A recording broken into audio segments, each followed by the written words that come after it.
എല്ലാ കൂട്ടുകാർക്കും ഐശ്വര്യത്തിന്റെ സമ്പൽ സമൃദ്ധിയുടെയും ഓണാശംസകൾ നേർന്നുകൊണ്ട് നമുക്ക് അലീനയുടെ മനസ്സുകൊണ്ട് നാളത്തെ നല്ലൊരു കഥ കേട്ടാലോ? വീഡിയോ ഇഷ്ടപ്പെടുവാണോ ഒന്ന് ലൈക്ക് ചെയ്ത് ഹൈപ്പ് ചെയ്യാൻ മറക്കരുതേ. അതോടൊപ്പം തന്നെ ആദ്യമായി കാണുന്നവരാണെങ്കിൽ സബ്സ്ക്രൈബ് ചെയ്യാനും മറക്കരുത് കേട്ടോ. അങ്ങനെ ഒടുവില് കടയിൽ നിന്ന് സാധനം മേടിക്കാനായിട്ട് പൗലോസും ആൻ്റപ്പനും ബൈജുവും ഒക്കെ അങ്ങോട്ട് ഇറങ്ങുവാണ്. അങ്ങനെ അവരങ്ങോട്ട് ഇറങ്ങുന്ന സമയത്താണെങ്കിൽ പൗലോസിന് അലീന വന്ന് ഇന്നൊന്നും ഒട്ടും അങ്ങോട്ട് ഇഷ്ടപ്പെടുന്നുണ്ടായിരുന്നില്ല. അലീനയുടെ മനസ്സിൽ എന്തൊക്കെയോ ചില സംശയങ്ങളൊക്കെ ഉണ്ടായി. കാരണം പൗലോസിന്റെ പോക്ക് അത്ര ശരിയില്ല എന്നുള്ള കാര്യം അറിയായിരുന്നു. അങ്ങനെ അവർ കടയിലേക്ക് അങ്ങോട്ട് പോയി. അപ്പോഴേക്കും അത് കുടിച്ചാൻ പറഞ്ഞു, എന്താ മോളെ നീ ആലോചിക്കണേ? ഒന്നുമില്ല വല്യപ്പച്ചാന്ന് പറഞ്ഞു. അല്ല നിന്റെ മനസ്സിൽ എന്തൊക്കെയോ ഉണ്ടെന്ന് തോന്നില്ലോ? ഒന്നുമില്ല എന്ന് പറഞ്ഞു. അലീന കൂടുതലൊന്നും പറയാനായിട്ട് പോയില്ല. അലീന നേരെ കിച്ചണിലേക്ക് പോയി. അതേ സമയത്ത് കടയിലേക്ക് പോകുന്ന സമയത്ത് ആൻ്റപ്പൻ പറഞ്ഞു, അതെ ആ കൊച്ചിനെ ഒന്ന് സൂക്ഷിക്കാൻ നല്ലതാട്ടോ. അറിയാലോ നിങ്ങളുടെ വേലത്തരങ്ങളൊന്നും അവളുടെ അടുത്ത് പാടില്ല എന്ന് പറഞ്ഞു. പിന്നെ അവൾ ആരാന്ന് അവളുടെ വിചാരം? വന്നപ്പോൾ തൊട്ട് എന്നെ ചൊറിയാനായിട്ട് തുടങ്ങിയതാ. കുറേയായി ഞാൻ സഹിച്ച് ക്ഷമിച്ച് മുന്നോട്ട് പോകുന്നത്. എപ്പോഴാണ് എൻ്റെ ക്ഷമ കിടുന്നതെന്ന് അറിയത്തില്ല. ആൻ്റപ്പൻ പറഞ്ഞു, എടാ പൗലോസേ, നിനക്ക് വൃത്തിക്ക് ജോലി ചെയ്താൽ എന്താ കുഴപ്പം? ആ കൊച്ചു വെറുതെ ഒന്നും അല്ലോ പറയണത്. ആ കൊച്ചിനോട് മല്ലിടിക്കാൻ പോയിട്ടല്ലേ? ആൻ്റപ്പൻ ചേട്ടാ എന്താണെങ്കിലും അവളുടെ സൈഡോ നിൽക്കോളെന്ന് അറിയാം. ആൻ്റപ്പൻ ചേട്ടൻ്റെ കേണൽ സാബിൻ്റെ മോളെന്നല്ലേ പറയണേ.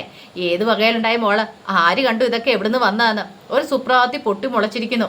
എന്നിട്ട് അവളോ വലിയ അധികാരം സ്ഥാപിച്ചു വന്നിരിക്കുന്നു. ഇന്ന് വരെ അഞ്ജലിയിൽ നിന്ന് വന്നിട്ട് എൽസമ്മ ചേച്ചിയോ മക്കളും ആരും എന്നോട് ഇതുപോലെയൊന്നും പറഞ്ഞിട്ടില്ല. പക്ഷേ അവള് വന്നിട്ട് എന്നെ ഭരിക്കാൻ വന്നിരിക്കുന്നു. അപ്പം ഞാൻ വെറുതെ വിട്ടുകൊടുക്കേണ്ട കാര്യമുണ്ടോ? ബൈജു പറഞ്ഞു, ഒരിക്കലും വിട്ടുകൊടുക്കേണ്ട കാര്യമില്ല. ഇതങ്ങനെ വെറുതെ വിടല്ല, ചോദിക്കണം പൗലോസേട്ടാന്ന് പറഞ്ഞു. എടാ ബൈജു, നീ വെറുതെ പൗലോസിനെ എരിപൊരി കയറ്റി കൊടുക്കേണ്ട കാര്യമില്ല. പറഞ്ഞ കേട്ടല്ലോ, വെറുതെ എന്തിനാ നമ്മളായിട്ടൊരു പ്രശ്നം ഉണ്ടാക്കുന്നേ? ആ പെൺകൊച്ചിൻ്റെ മനസ്സിൽ എന്തൊക്കെയോ ഉണ്ടെന്ന് തോന്നേ. എങ്ങാനും നിൻ്റെയൊക്കെ കള്ളത്തരം പിടികൂട്ടിണ്ട് പിന്നെ അറിയാലോ എന്താ സംഭവിക്കാൻ പോകുന്നതെന്ന് എന്ന് പറഞ്ഞു. അങ്ങനെ കടയിൽ പോയി അവർ സാധനങ്ങളൊക്കെ വാങ്ങി തിരിച്ചു വന്നു. സാധനങ്ങളൊക്കെ ഇറക്കി വെക്കുവാണ്. ഇറക്കി വെക്കണ സമയത്ത് അലീന അങ്ങോട്ട് വന്നു. അലീന വന്നിട്ട് എല്ലാ സാധനങ്ങളും മേടിച്ചു ആൻ്റപ്പൻ ചേട്ടാന്ന് ചോദിച്ചു. ആ മേടിച്ചെന്ന് പറഞ്ഞു. അല്ല ഇതൊക്കെ രൊക്കം പൈസക്കാണോ മേടിക്കുന്നത്, അതോ ഇനി വല്ല പറ്റുവാണോ എന്ന് ചോദിച്ചു. അപ്പോഴേക്കും ആൻ്റപ്പൻ പറഞ്ഞു, അതെ കടയിൽ നിന്ന് സാധനങ്ങളൊക്കെ വാങ്ങും, പക്ഷേ എങ്കിൽ ആഴ്ചയല്ല പൈസ കൊണ്ടാൽ കൊടുക്കണേന്ന് പറഞ്ഞു. പറ്റുബുക്കും കാര്യങ്ങളൊക്കെ ഉണ്ട്, ആവശ്യത്തിലുള്ള സാധനങ്ങൾ അപ്പം പോയി മേടിക്കുകയോ ചെയ്യുന്നതെന്ന് പറഞ്ഞു. ഓ അങ്ങനെ. അല്ല എല്ലാ ദിവസവും സാധനങ്ങൾ മേടിക്കാറുണ്ടോ? എല്ലാ ദിവസവും അല്ല, ആഴ്ച മേടിക്കും, അല്ലെങ്കിൽ 2 ദിവസം 3 ദിവസം കൂടുമ്പോഴൊക്കെ സാധനങ്ങൾ വാങ്ങണേന്ന് പറഞ്ഞു. ഓ അല്ല ഇത് അരിയൊക്കെ ഇത്ര ഇവിടെ വേണമെന്ന് ചോദിച്ചു. കാരണം ഇത്ര അരിയൊക്കെ എടുത്തിട്ട് എല്ലാ ആഴ്ച മേടിക്കുന്നതല്ല പറഞ്ഞേ. അല്ല ഇത് എത്ര കിലോ അരി ഉണ്ടെന്ന് ചോദിച്ചു. അപ്പോഴേക്കും ആൻ്റപ്പന് മനസ്സിലായില്ല, പൗലോസാണ് സാധനങ്ങളൊക്കെ വാങ്ങിയത്. ആൻ്റപ്പൻ പൗലോസിനോട് ചോദിച്ചു, എടാ പൗലോസ് ഇത് എത്ര കിലോ അരിയുണ്ട്? 50 കിലോ എന്ന് പറഞ്ഞു. 50 കിലോയോ? ഇത് കണ്ടിട്ട് അത്രയും തോന്നുന്നല്ലോ. അപ്പോഴേക്കും അത് കുടിച്ച് അതിനും കൂടെ അങ്ങോട്ട് വന്നു. എന്താ മോളെ? അതെ ഒന്നുമില്ല വല്യപ്പച്ച, ഞാൻ ഈ സാധനങ്ങളൊക്കെ നോക്കുമായിരുന്നു. എന്താടാ നീയൊക്കെ വല്ലതും മറിമായും ചെയ്തിട്ടുണ്ടോ? ഞങ്ങൾ അങ്ങനെയൊന്നും ചെയ്തിട്ടില്ല കുട്ടിച്ചായ എന്ന് ബൈജു പറഞ്ഞു. അങ്ങനെ അലീന ബാക്കി പഞ്ചസാരയുടെ അളവ് ചോദിച്ചു. പഞ്ചസാര 6 കിലോ 7 കിലോ അത്രയൊക്കെ ഉണ്ടെന്നാണ് അവർ പറയണത്. പക്ഷെ അലീന നോക്കിക്കഴിഞ്ഞപ്പോൾ അത്രയും പഞ്ചസാരയൊന്നുമില്ല. അലീനയ്ക്ക് മനസ്സിലായ വലിയ കൃത്രിമത്വം തന്നെയാണ് ചെയ്തു കൊണ്ടുവന്നിരിക്കുന്നത്.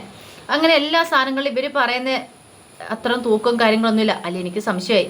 അപ്പോഴേക്കും അലീന ചോദിച്ചു, അല്ല ഇത്രയും തൂക്കത്തിലുള്ള സാധനങ്ങളൊന്നും ഇല്ലയെന്ന് പറഞ്ഞു. അത് കേട്ടപ്പോൾ പൗലോസ് പറഞ്ഞു, ഞങ്ങൾ പറഞ്ഞ ഇത്രയവാ, പിന്നെ എന്ന് വെച്ചാൽ ആ കടക്കാരൻ ഞങ്ങളെ പറ്റിക്കത്തൊന്നുമില്ല, വർഷങ്ങളായിട്ട് അയാളുടെ അടുത്ത് സാധനങ്ങൾ മേടിക്കുന്നതല്ലേ, ആദ്യമായിട്ടൊന്നും അല്ലല്ലോ എന്ന് പറഞ്ഞു. അത് കേട്ടിഞ്ഞപ്പോൾ അലീനയ്ക്ക് സംശയം. അലീന പറഞ്ഞു, അല്ല അങ്ങനെയാണ് ഒരു കാര്യം ചെയ്യാം, പറ്റുബുക്ക് എടുത്തോണ്ട് വാ നമുക്കൊന്ന് നോക്കാമെന്ന് പറഞ്ഞു. അതെന്തിനാ പറ്റുബുക്ക് എടുത്തോണ്ട് വരുന്നേ എന്ന് പൗലോസ് ചോദിച്ചു. അല്ല കണക്കുകളും കാര്യങ്ങളൊക്കെ ഒന്ന് നോക്കണമല്ലോ എന്ന് പറഞ്ഞു. അങ്ങനെ പറ്റുബുക്ക് എടുത്തോണ്ട് വന്നു. പറ്റുബുക്ക് എടുത്തോണ്ട് വന്നു കഴിഞ്ഞപ്പോഴത്തേനും അലീന ചോദിച്ചു, അല്ല ഈ അടുത്തങ്ങ് സാധനം മേടിച്ചിട്ടില്ലേന്ന് ചോദിച്ചു. കുറച്ച് ദിവസങ്ങളായിട്ടൊന്നും കുറിപ്പിച്ചിട്ടില്ലോ. അപ്പോഴേക്കും ആൻ്റപ്പൻ പറഞ്ഞു, മേടിച്ചായിരുന്നല്ലോ എന്ന് പറഞ്ഞു. അല്ല ഇത്തലൊന്നും ഇല്ലല്ലോ, നിങ്ങൾ ഈ ബുക്ക് കൊണ്ടുപോവാറില്ലേ? കാരണം അവരുടെ കടക്കാരുടെ കയ്യിൽ ഒരെണ്ണം കാണും, നമ്മുടെ കയ്യിൽ ഒരെണ്ണം കാണും. അത് കേട്ട് കഴിഞ്ഞപ്പോൾ പൗലോസ് പറഞ്ഞു, പറ്റുബുക്ക് എടുത്തോണ്ട് പോകാൻ മറന്നുപോയെന്ന് പറഞ്ഞു. മറന്നുപോയെന്നോ? അതെ, അതുകൊണ്ട് ഇത് കുറിപ്പിച്ചിട്ടില്ല. അല്ല അങ്ങനെയാണെങ്കിൽ നിങ്ങൾ ഇനി ചെല്ലുമ്പോൾ ഇത് കുറിപ്പിക്കുമ്പോൾ അത് ഓർത്തിരിക്കുമെന്ന് ചോദിച്ചു. അല്ല ഞാനിനി ബുക്ക് കൊണ്ടുപോവാറില്ല, ഞാൻ വന്നു കഴിയുമ്പോൾ ഇത്തരെല്ലാം കുറിച്ച് വെക്കുകയോ ചെയ്യുന്നതെന്ന് പറഞ്ഞു. ആണോ? ആഹാ, എന്നിട്ട് കഴിഞ്ഞ ദിവസത്തെ ഒന്നും കാണുന്നില്ലോ. കഴിഞ്ഞ ദിവസം മേടിച്ചായിരുന്നു, അരിയൊക്കെ വാങ്ങിയായിരുന്നു. അരി വാങ്ങിച്ചായിരുന്നോ? അതെ. ആ അത് കൊള്ളാലോ, എന്നിട്ട് ഇത്ര കാണുന്നില്ലോ എന്ന് പറഞ്ഞു. കഴിഞ്ഞ ദിവസം ഒരു 10 കിലോ അരി മേടിച്ചായിരുന്നു എന്ന് പറഞ്ഞു. 10 കിലോയോ? അതിന് മുമ്പത്തെ ദിവസം ഒരു 30 കിലോ. അപ്പോൾ മൊത്തം 40 കിലോ അരി വാങ്ങിച്ചിട്ടുണ്ട്. എന്നിട്ട് ഇതൊന്നും വിറ്റാൽ എന്താ ഇല്ലാത്തതെന്ന് ചോദിച്ചു. അപ്പോഴേക്കും പൗലോസിന് അപകടമെടുത്തു. പൗലോസ് പറഞ്ഞു, അത് ഞാൻ കുറിക്കാൻ മറന്നുപോയതാ, ഞാൻ പിന്നെ എല്ലാം കൂടെ ഒരുമിച്ച് കുറിച്ചിടും. അല്ല, അത്ര അരി ഇരുന്നപ്പോഴെന്തിനാ പിന്നെയും പോയി അരി മേടിച്ചോ എന്ന് ചോദിച്ചു. അത് അരി തീർന്നെന്ന് പറഞ്ഞു. തീർന്നെന്നോ? ആ കുറച്ചരി മാത്രമേ കാണത്തുള്ളൂ എന്ന് പറഞ്ഞു. അലീനയ്ക്ക് ഡൗട്ട്. അലീന പോയി അരിപ്പാത്രത്തിൽ നോക്കിക്കഴിഞ്ഞപ്പോൾ ഒരു കഷ്ടിച്ചൊരു 4-5 കിലോ അരി കാണുള്ളൂ, ബാക്കി അരിയില്ല. അലീന വന്ന് പൗലോസിനോട് കാര്യങ്ങൾ തിരക്കി. ഇതെന്താ പൗലോസേട്ടാ, ഇവിടെ വല്ല ആനയ്ക്കും തീറ്റ കൊടുക്കുന്നുണ്ടോ? നമ്മൾ ഇത്രയും പേരല്ലേ ഉള്ളൂ.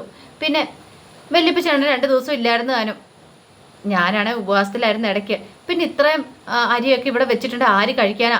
ഇതെന്താ ഇവിടെ സംഭവം എന്ന് ചോദിച്ചു. ഇത്രയും അരി വേണ്ട ആവശ്യമുണ്ട്. 40 കിലോ അരി ഈ 3-4 ദിവസം കൊണ്ട് തീർക്കുക എന്ന് പറഞ്ഞിട്ടുണ്ടെങ്കിലേ ഒരു കണക്കില്ലേ ഇതിന്. അപ്പോഴേക്കും പൗലോസ് പറഞ്ഞു, അതിനെക്കുറിച്ച് എനിക്കറിയത്തില്ല, എങ്കിൽ വല്ല കള്ളന്മാരും വന്ന് കൊണ്ടുപോയി കാണുമെന്ന് പറഞ്ഞു. അത് കുടിച്ചാൻ പറഞ്ഞു, അതത്ര ശരിയല്ലല്ലോടാ പൗലോസേ, ഈ വീട്ടിൽ വന്ന് കള്ളം കയറാനോ അതോ എൻ്റെ ലാലിച്ചിന് ഇവിടെയുള്ള സമയത്ത്. ശരി. അപ്പോഴേക്കും അലീന പറഞ്ഞു, ഒരു കാര്യം ചെയ്യാം വല്യപ്പച്ച, എനിക്ക് നല്ല സംശയമുണ്ട് കടക്കാരൻ ഇവരെ പറ്റിച്ചിട്ടുണ്ടോയെന്ന്. ഈ സാധനങ്ങളൊക്കെ എടുത്ത് വണ്ടിയിലേക്ക് വെക്കാൻ പറഞ്ഞു പൗലോസിനോട്. അപ്പോഴേക്കും പൗലോസ് ചോദിച്ചാൽ, എന്തിനാ? ഒന്ന് തൂക്കി നോക്കാൻ പോയി, സാധനങ്ങളൊക്കെ കൃത്യമാണോന്ന് ഒന്ന് നോക്കണമല്ലോ. അയാളോടൊന്ന് ചോദിച്ചിട്ട് എന്നെ കാര്യം എന്ന് പറഞ്ഞു.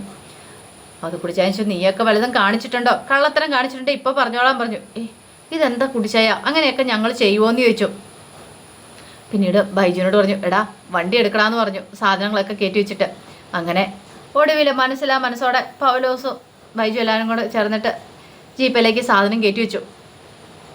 അലീന വല്യപ്പച്ചനോട് പറഞ്ഞു, വല്യപ്പച്ചനും കൂടെ കയറാൻ പറഞ്ഞു, ഞാനും കൂടെ വരുന്നുണ്ട് കടയിൽ.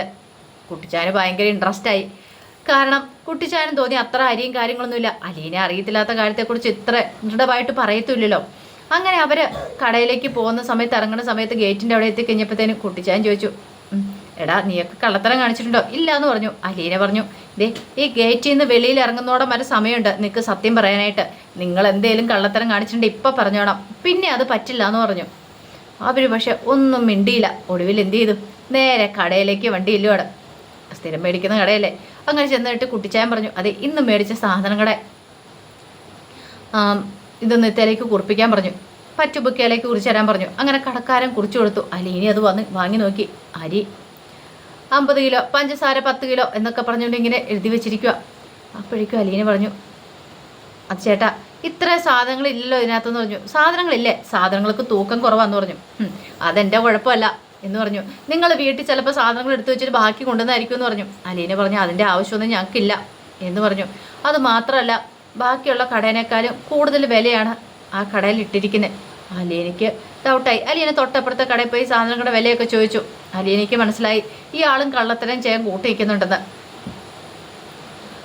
അലീന നേരെ പൗലോസിൻ്റെ അടുത്തേക്ക് വന്നു. പൗലോസിൻ്റെ അടുത്ത് നിന്നിട്ട് ചോദിച്ചു, പൗലോസേണല്ലേ പറഞ്ഞത് അരി 50 കിലോ ഉണ്ടെന്ന്, എന്നിട്ട് അരി 50 കിലോ ഇല്ലോ എന്ന് പറഞ്ഞു. അല്ല, അത് പിന്നെ അതുപോലെ തന്നെ ബാക്കി എല്ലാ സാധനങ്ങളും. അത് കുടിച്ചാനും കാര്യങ്ങളൊക്കെ മനസ്സിലായി. ഇത്രയും കാലം അവന്മാർ ചെയ്തുകൊണ്ടിരുന്ന എന്താന്ന്. ഒടുവിൽ അലീന കടക്കാരനോട് പറഞ്ഞു, അതെ നിങ്ങളും കൂടെ ഇതിനെ കൂട്ടിരിക്കുക എന്നുള്ള കാര്യം മനസ്സിലായി. അപ്പോൾ അയാൾ സമ്മതിച്ചില്ല. അയാൾ പറഞ്ഞു, എനിക്ക് അതിൻ്റെ ആവശ്യമൊന്നുമില്ല, അങ്ങനെ ഇങ്ങനെയാന്നൊക്കെ പറഞ്ഞു. ഒടുവിൽ അലീന എന്ത് ചെയ്തു, സാധനം വാങ്ങിക്കൊണ്ട് പോന്നു. പിന്നീട് അവത് കുടിച്ചാണ്ട് പറഞ്ഞു, ഇനി മേലല്ല ആ കടയിൽ നമുക്ക് സാധനം മേടിക്കണ്ടെന്ന് പറഞ്ഞു. അങ്ങനെ വീട്ടിൽ വന്നു കഴിഞ്ഞപ്പോഴത്തേനും അലീന അങ്ങ് ചെന്നു. ബൈജുവിനെ ആനിപ്പനെ അവരെയൊക്കെ അങ്ങോട്ട് വിളിച്ചിട്ട് ചോദ്യം ചെയ്യാൻ തുടങ്ങി. സത്യം പറ, എന്താ ഇവിടെ സംഭവിച്ചുകൊണ്ടിരിക്കുന്നത്? നിങ്ങൾ പറഞ്ഞത്തെ സാധനങ്ങളൊന്നും ഇല്ല താനും, അളവിലും തൂക്കത്തിലും കുറവുണ്ട് താനും. സത്യം പറഞ്ഞാൽ ഞാൻ പപ്പായോട് പറയില്ല, അല്ലെങ്കിൽ ഞാൻ പറയുമെന്ന് പറഞ്ഞു. ഒടുവിൽ എന്ത് ചെയ്യണമെന്നറിയില്ല. ബൈജുവിന് സത്യങ്ങളൊക്കെ തുറന്നു പറയേണ്ടതായിട്ട് വന്നു. അതെ, ഞങ്ങൾ സാധനങ്ങളെ കൂട്ടി എഴുതും, കാരണം പറ്റല്ലേ വാങ്ങിക്കുന്നത്, രൊക്കം പൈസ കൊടുത്തല്ലല്ലോ വാങ്ങിക്കുന്നത്. അങ്ങനെ കൂട്ടി എഴുതിയിട്ട് അതിനകത്തുനിന്ന് പൈസ അടിച്ചു മാറ്റുന്നുണ്ടെന്നുള്ള കാര്യം പറയണം. അത് കേട്ട് കഴിഞ്ഞപ്പോഴത്തേനും അവത് കുറിച്ചൊരു ചീത്ത പറയണം. എന്നിട്ടൊരു നാണമുണ്ടോ അവിടെ നിനക്കൊക്കെ?